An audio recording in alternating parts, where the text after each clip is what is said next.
Retinoscopy है। अब यहाँ से अगर लाइट जाती है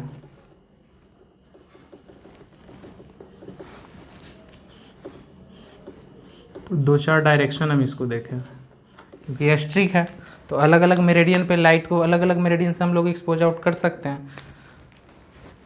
तो ये स्ट्रिक के थ्रू ही, मतलब ये जो स्ट्रिक है जो स्लिप के थ्रू ही रोटेट करके हम लोग ये फाइंड आउट कर सकते हैं कभी इस मेरिडियन पे, यानी स्ट्रिक अगर 90 पे है तो हम लोग 180 को इवेल्युएट कर रहे होंगे।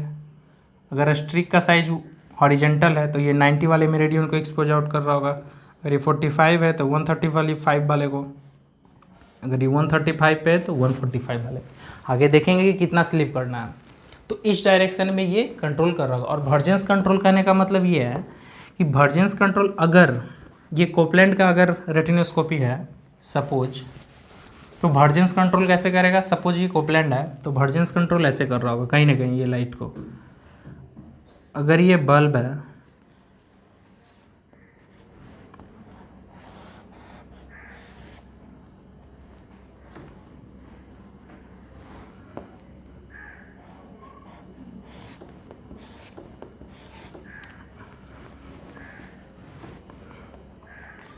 सपोज ये बल्ब है,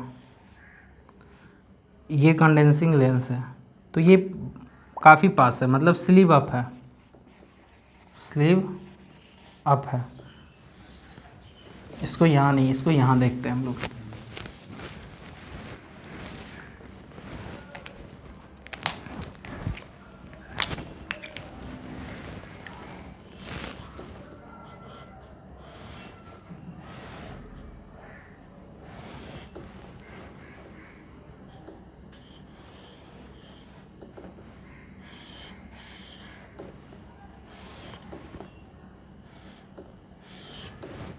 स्लीव ऊपर की साइड है, राइट।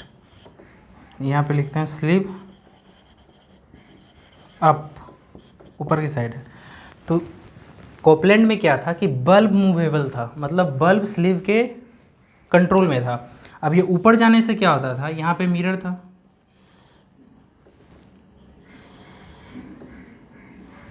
यहाँ पे मिरर था, तो इसकी वजह से क्या होता था, ये जो वर्जेंस थी, जो लाइट का जो भी वर्जेंस था, ये पैरेलल जाता था। पैरेलल मतलब डाइवर्जिंग। आगे हम देखेंगे इसका ऑप्टिक्स में कि ये डाइवर्जिंग कैसे जा रहा होगा, कहने का मतलब ये पैरेलल जा रहा होगा अगर स्लीव अप है तो। अगर स्लीव डाउन कर दें, सपोज यहाँ पे एक और केस देखें हम,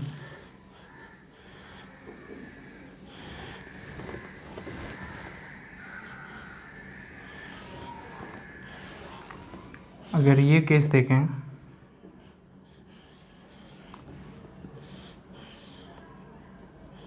अगर ये कंडेंसिंग लेंस है तो यहाँ से जो बल्ब है, मतलब स्लीव डाउन है, स्लीव डाउन है। अभी स्लीव डाउन होने से क्या होता था, एक कन्वर्जिंग रे इफेक्ट था। क्यों? क्योंकि यहाँ पे कॉनकेव इफेक्ट होगा, तो कॉनकेव इफेक्ट होने की वजह से जैसे ये लाइट जाएगी, अब ये लाइट को इस डायरेक्शन में करेगी, मतलब कॉनकेव इफेक्ट होने की वजह से लाइट यहाँ पे कन्वर्ज कर जाएगी, उसके बाद एक्सपोज आउट होगी। तो भाई हम लोग आगे देखेंगे कि बेसिकली कॉनकेव हम लोग कब यूज करेंगे और पैरेलल कब यूज करेंगे। तो ये स्लीप अप और स्लीप डाउन होने की वजह से हो रहा होगा। और अभी ये कोपलैंड के रेटिनोस्कोपी का मॉडल था, और अभी के मॉडल में देखें हम लोग तो क्या इसका वाइस वर्सा। कहने का मतलब है इसमें जो बल्ब मूवेबल था, अभी के रेटिनोस्कोपी में बल्ब फिक्स है, मिरर मूवेबल है। अब मिरर मूव होने से क्या होता था, इसका वाइस वर्सा। जब ये स्लीव अप होता था तो कॉनकेव इफेक्ट होता था, और जब ये स्लीव डाउन होता था, अभी में जब स्लीव डाउन होता है तो ये पैरेलल रे का इफेक्ट हो रहा था, मतलब इसका टोटली वाइस वर्सा, रेसिप्रोकल कहे तो ये अभी का हो रहा है, ये उस टाइम का था। तो ये प्रोजेक्शन सिस्टम ऐसे काम कर रहा था।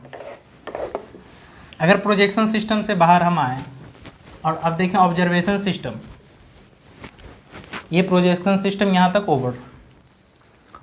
अब हम लोग देखेंगे ऑब्जर्वेशन सिस्टम। तो ऑब्जर्वेशन सिस्टम में क्या था, ऑब्जर्वेशन सिस्टम में क्या है कि ये जो पीपहोल है, सपोज ये जो पीपहोल है, अब यहाँ पे बल्ब है, यहाँ पे कंडेंसिंग लेंस है, ये मिरर है, यहाँ से लाइट रिफ्लेक्ट होकर जाएगी, कहाँ जाएगी? सीधे पेशेंट के आई पे, राइट।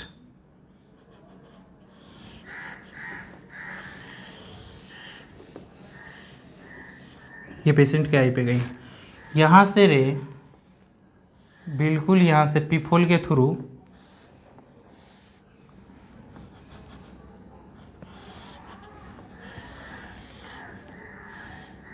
एक एग्जामिनर की आई में आएगी। तो ये सीन ऑब्जर्वेशन सिस्टम में चल रहा होगा। यहाँ से लाइट इमर्ज आउट हुई, मिरर के थ्रू बेंड हुई, पेशेंट आई में गई, राइट, पेशेंट आई, और ये एग्जामिनर आई। तो ये हम लोग फाइंड आउट कर रहे होंगे कि अब जो ये स्लिप देख रहे हैं, अप या डाउन जो भी करें, अभी के बेसिकली मॉडल में तो हम लोग स्लिप जो यहाँ अप होने की वजह से हो रहा था, हम लोग स्लिप डाउन करके ही कर रहे होते हैं, क्योंकि नया रेटिनोस्कोप इससे मॉडिफाई हुआ। तो अब जब ये वर्जन जा रहा होगा तो ये हम लोग देखेंगे कि ये बेसिकली इसको मूव कैसे करना है। कहने का मतलब है कि ये बिल्कुल प्यूपिलरी जोन के स्लाइटली एमएम में ही मूव कर रहे होते हैं, ऐसा नहीं कि बिल्कुल आई से ऊपर चले जाए। प्रोसीजर में देखेंगे कैसे करना है। तो ये ऑब्जर्वेशन सिस्टम है कि यहाँ से लाइट रिफ्लेक्स होकर आएगी। ऑब्जर्वेशन में क्या ऑब्जर्व कर रहे होंगे? स्पीड, इसका विड्थ क्या होगा, उसके बाद मूवमेंट क्या होगा, विथ मूवमेंट, अगेंस्ट मूवमेंट, वो आगे हम देखेंगे कि movement according to refractive error define हो रही होगी कि किस टाइप का मूवमेंट किस रिफ्रैक्टिव एरर में हम लोग फाइंड आउट करेंगे। अब इसमें हम ये देखेंगे कि ये जब आ रही होगी तो ये जो इसका हम लोग मूवमेंट करेंगे रेटिनोस्कोपी का, तो बिल्कुल कुछ एमएम में ही करेंगे, ऐसा नहीं कि बहुत ज़्यादा। ऊपर जाने से कोई फ़ायदा नहीं, क्योंकि ऊपर तो फंडस का ग्लो आएगा नहीं, उसके बाद तो आई है, आई का rest of the morphological structure show हो रहा होगा। तो ये ऑब्जर्वेशन पार्ट का अप टू दिस यहाँ तक ऑब्जर्वेशन पार्ट था। अब देखें हम इंस्ट्रूमेंट का अगर बात करें तो जो मूवमेंट हम लोग देखेंगे, ये तो पहले ही बात कर ली कि एमएम में ही मूवमेंट करना है। एमएम में मूवमेंट करने का मतलब ये है, अच्छा, और अगर जब ऑब्जर्वेशन कर रहे होंगे तो सपोज ये आई है, तो लाइट का मूवमेंट हमें अप टू दिस ही करना है।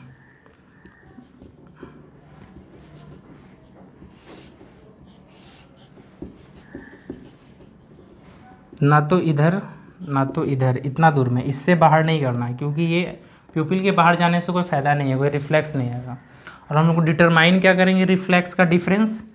रिफ्लेक्स का डिफरेंस जो हम लोग इसमें एब्जॉर्ब कर रहे होंगे वो इसके रिस्पेक्ट में कर रहे होंगे। सपोज ये आई है,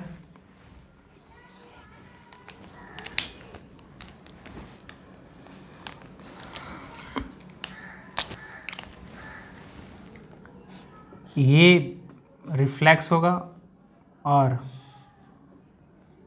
ये फंडस रिफ्लेक्स होगा।